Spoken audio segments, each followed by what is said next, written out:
Richard, thanks for being flexible with us this morning. Tommy posed a great question last segment. Who would you rather be, Tom Cruise or Tom Brady? Now, you live a lavish life yourself as a recruiting guy, but if you had to switch with the actor or the football player, who would you switch with?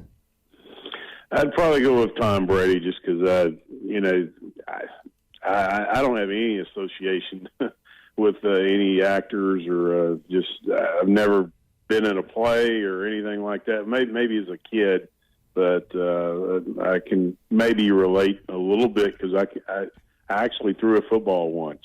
And you caught one. Let's not forget at the spring scrimmage, Clay was telling us about the catch you made, and then I saw the video. And you got some hands. I could see yourself lining up as a tight end at wide receiver back in the day. Yeah. I've had a few calls from some agents since then, but nothing's materialized. But I'm still hoping. You're keeping your calendar clear, right? Absolutely. Yeah. Well, speaking of calendars, I know June's going to be busy for visits. You put out an extensive list of players that are coming in for visits in June. Give us some of the highlights because I'm scrolling through it right now all the way from June the 8th all the way through the end of the month on the 24th. It's going to be a busy time and some busy weekends around the football operations office. Yeah, about June 8th through, and then to the end of the month. I mean, I think I got around 13 guys confirmed right now, maybe 14, and I expect that number to continue to grow. June is always, especially since the NCAA started allowing spring and summer of official visits for football and basketball. June is usually the month when things really start hopping in both sports.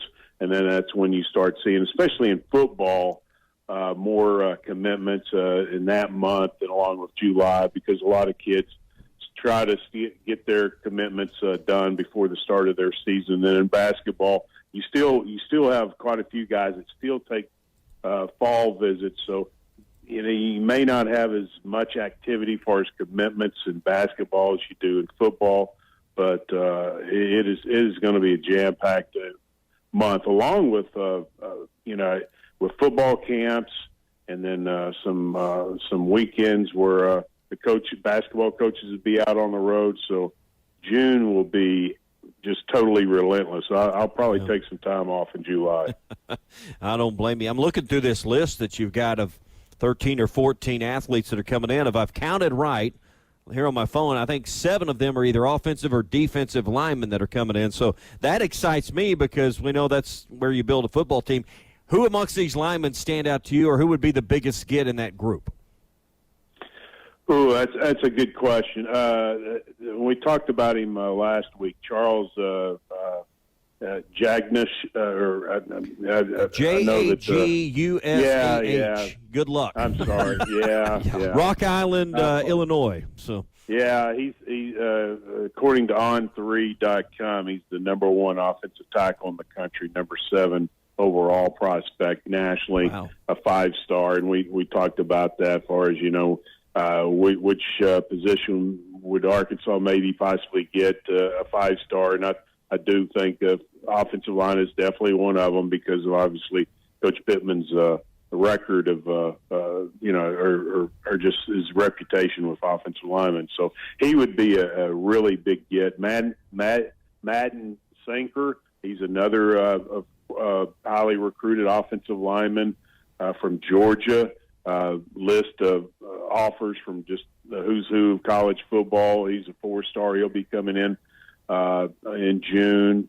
You also have Connor Stroh, a 6'7", 355-pound offensive lineman, another 4-star from Frisco, Texas.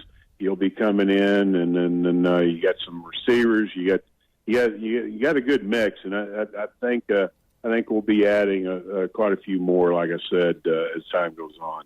Richard Davenport with us here live on the Morning Rush. RD, you're talking about how busy June is going to be. When you look ahead to the football season, what is a game or two that you expect a lot of on-campus and official visits just kind of set up right now?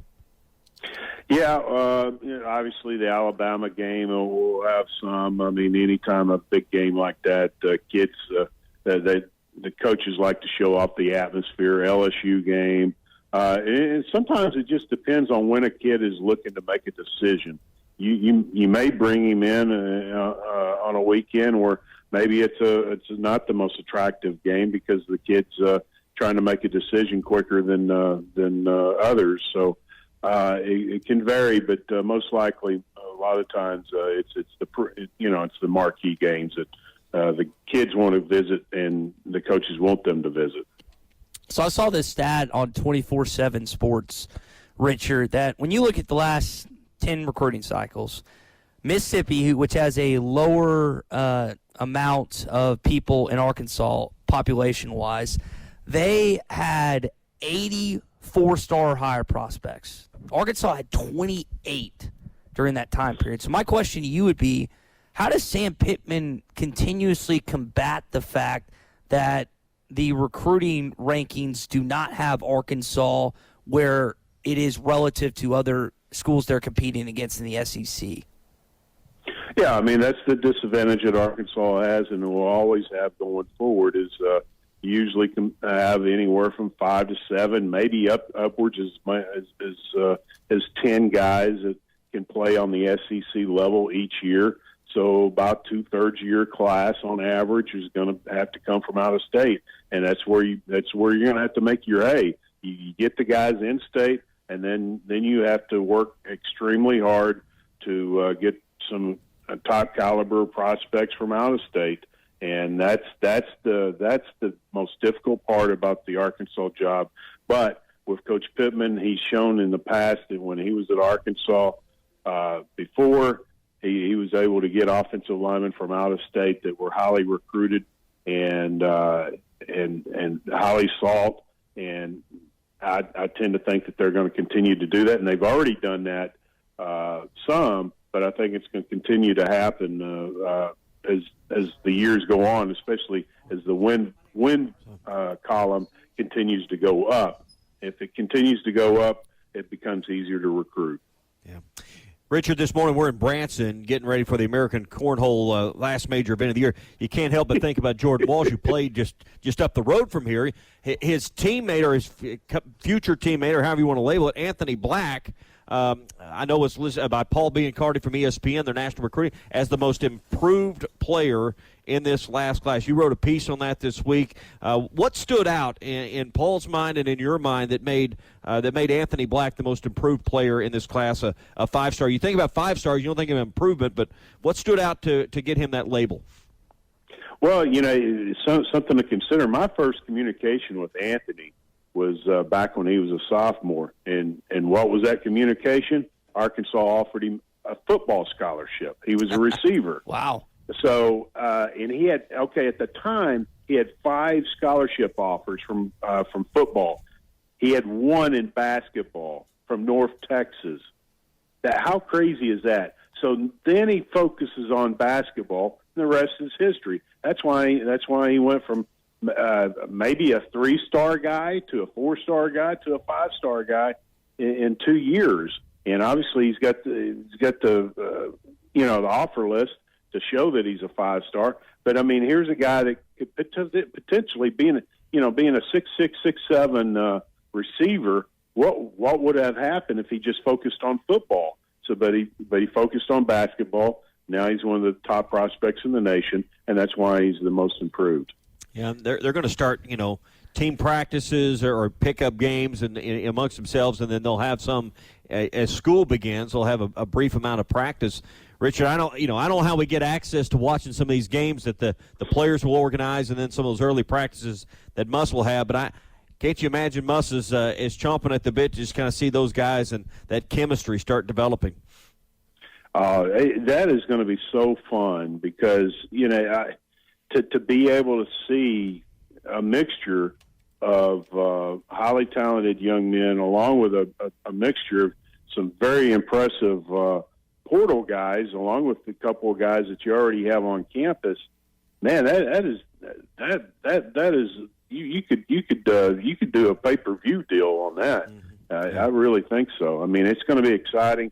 Obviously, we haven't seen this type of excitement since Nolan Richardson days. So I don't know. You could do a lot of creative things. And I'm sure with this staff and Coach Musk, they're going to be able to be creative in how they market all this. Yeah, and we're coming up on the deadline for Jalen Williams to officially declare if he's coming back and pull his name out. What does your gut feeling tell you about the future of Jalen Williams? My gut feeling initially was that he would come back. My gut feeling now is thinking he probably won't come back. But who knows? We'll find out fairly soon because he's going to have to make that decision. But I tend to think that he's probably going to stick in the draft. But obviously, if he doesn't, it'll be a great thing for Arkansas. Richard, we'll leave it there, man. Appreciate you waking up early with us this morning. I know you've got it pretty busy coming up the next June, so just get through it. Enjoy that vacation coming up in July. I will, man. Hey, do you know if they got any odds in Vegas on the cornhole championship there? That's a great question. We'll check online. I mean, if there's not there should be. I mean, yeah. I mean, Ty thinks he could win this thing. No, he's been spouting off. Drew, he's been pretty lippy about his cornhole skills this morning. So not this. I mean, he says he can beat all of us. So if he can beat us, then he can win this whole thing, right? Yeah. You guys are schmucks, though. These are professionals. How do you know I'm a schmuck? You just look like a schmuck, Drew. Richard, he just called a schmucks. Not Richard. Oh, man. The team at ESPN Arkansas. The gloves are about to drop. Yeah. Oh, see what I have to deal with every morning, RD? God bless you, buddy. Hey, enjoy your Memorial Day weekend, and we'll talk next week. We'll see you guys. You're right. God, like Richard said, God has blessed you, Tommy. Look at you to deal with every morning. Partners at BetOnline continue to be the #1 source for all your betting needs and sports info. Find all the latest sports developments, including updated odds on the NBA playoffs, fights, and even next season's futures. And don't forget that the MLB is back as well. Who are you picking to win the World Series? BetOnline is your continued source for all your sports wagering needs, including live betting and your favorite Vegas casino and poker games. It's super easy to get started. So head to the website today or use your mobile device to join and use our promo code BELIEVE, that's BLEAV, to receive your 50% welcome bonus on your first deposit. Bet online, where the game starts.